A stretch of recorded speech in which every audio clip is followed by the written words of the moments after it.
And so that will be the only source of liquidity in the next crisis, because the central banks are not, if they don't normalize before the crisis, and it looks like that they won't be able to, they're going to run out of runway, and they can't expand the balance sheet beyond a small amount because they'll destroy confidence. Where does the liquidity come from? The answer is it comes from so what are the good models? What are the models that do work? What is the good science? The first thing is complexity theory.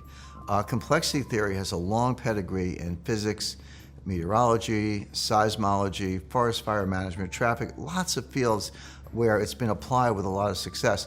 So why not just take complexity science and bring it over to capital markets? That's what we've done, and we're getting fantastic results. So that's the first thing. Second thing we use is something called Bayesian statistics.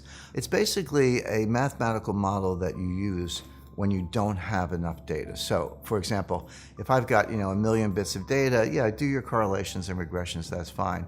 But this is and I learned this at the CIA, this is the problem we confronted after 9/11. We had one data point, 9/11.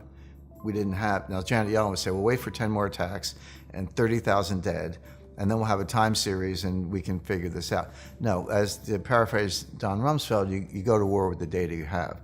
And so what you use is this kind of inferential method. And the reason statisticians dislike it is because you start with a guess, but it can be a smart guess, it can be an informed guess.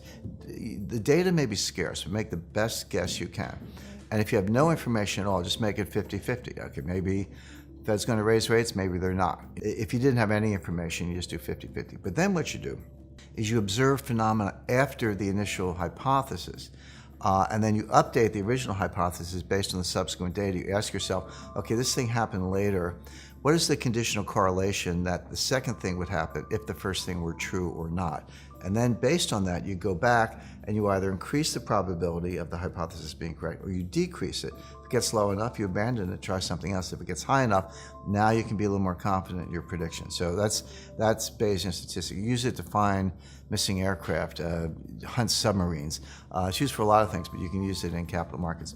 Third thing, behavioral psychology. This has been pretty well vetted. I think most economists are familiar with it, even though they don't use it very much. But humans turn out to be a bundle of biases. We have anchoring bias. We get an idea in our heads and we can't change it. We have recency bias. We tend to be influenced by the last thing we heard. But anchoring bias is the opposite. We tend to be influenced by something we heard a long time ago. This is how you kind of have to get your mind around all these contradictions. But when you work through that, people make mistakes or exhibit bias in, turns out, very predictable ways. So factor that in. And then the fourth thing we use, and economists really hate this, is history. But history is a very valuable teacher. So those four areas, complexity theory, Bayesian statistics, behavioral psychology, and history, are the branches of science that we use. Now, what do we do with it? Well, we take it and we put it into something that would look like a pretty normal neural network. You have nodes and edges and some influence in this direction, some have a feedback loop, some influence in another direction, some are influenced by others, etc. So for Fed policy, for example, you'd set these nodes and it would include the things I mentioned earlier: inflation, deflation, job creation, economic growth, capacity, what's going on in Europe, etc. Those would all be nodes, and there would be influences. But then inside the node, that's the secret sauce. That's where we have the mathematics, including some of the things I mentioned. But then you say, well, okay, well, how do you populate these nodes? You've got math in there, you've got equations, but where does the news come from? That's where Watson comes in. Watson's reading all these records, feeding the nodes, they're pulsing, they're putting input. And then we have these actionable cells. So, dollar, the euro dollar cross rate, the yuan dollar cross rate, yen, major benchmark bonds, yields on 10-year treasury notes, bullions, JGBs, et cetera. These are sort of macro indicators, but the major benchmark bond indices, the major currency cross rates, the major policy rates, which are the short-term central bank rates, and a basket of commodities, oil, gold, and a few others. They're the things we watch.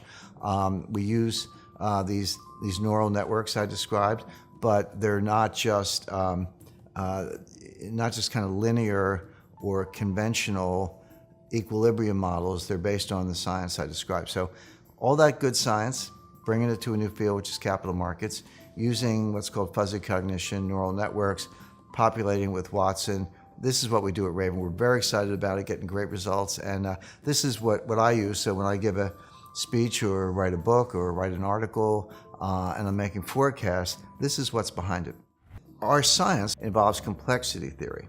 Well, complexity theory shows that the worst thing that can happen in a system is an exponential function of scale. Scale is just how big is it. So you go to Jamie Dimon and you say, okay, Jamie, you've tripled your the gross notional value of derivatives. You've tripled your derivatives book. How much did the risk go up?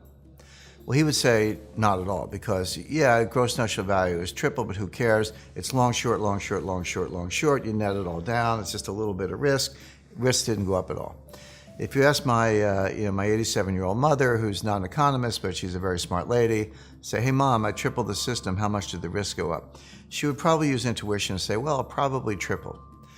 Jamie Dimon's wrong, my mother's wrong. It doesn't, it's not the net, it's the gross, and it's not linear, it's exponential. In other words, if you triple the system, the growth went up by a factor of 10, 50, etc. There's some exponential function associated with that. So, people think, well, gee, in 2008, we learned our lesson. We got debt under control, we got derivatives under control. No. Debt is much higher. Debt to GDP ratios are much worse. Total notional value, gross notional value of derivatives is much higher. Now, people look at the BIS statistics and say, well, the banks actually, gross notional value of derivatives has been going down, which it has, but that's misleading because they're taking a lot of that, moving it over to clearinghouses.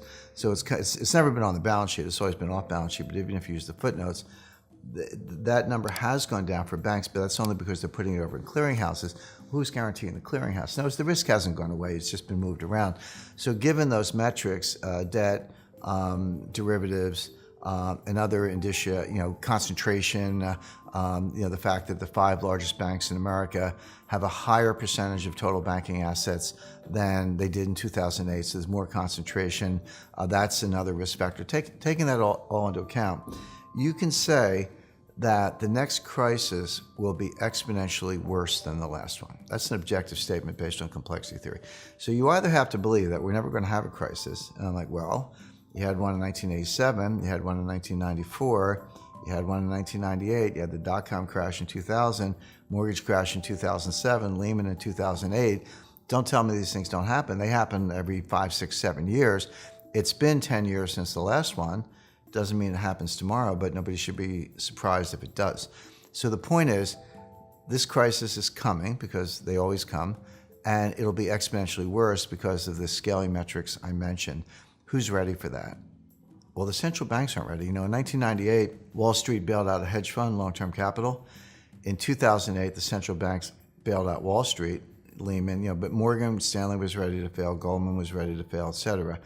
In 2018, 2019, sooner than later, who's going to bail out the central banks? The problem has never gone away. We just get bigger bailouts at a higher level. What's bigger than the central banks? Who can bail out the central banks? There's only one institution, one balance sheet in the world that can do that, which is the IMF. The IMF actually prints their own money. The SDR, the special drawing right. SDR is not strawberry daiquiri on the rocks. It's a special drawing right. It's world money. That's the easiest way to think about it. They do have a printing press. And so that will be the only source of liquidity in the next crisis, because the central banks are not, if they don't normalize before the crisis, and it looks like that they won't be able to, they're going to run out of runway, and they can't expand the balance sheet beyond a small amount because they'll destroy confidence. Where does the liquidity come from? The answer is it comes from the IMF.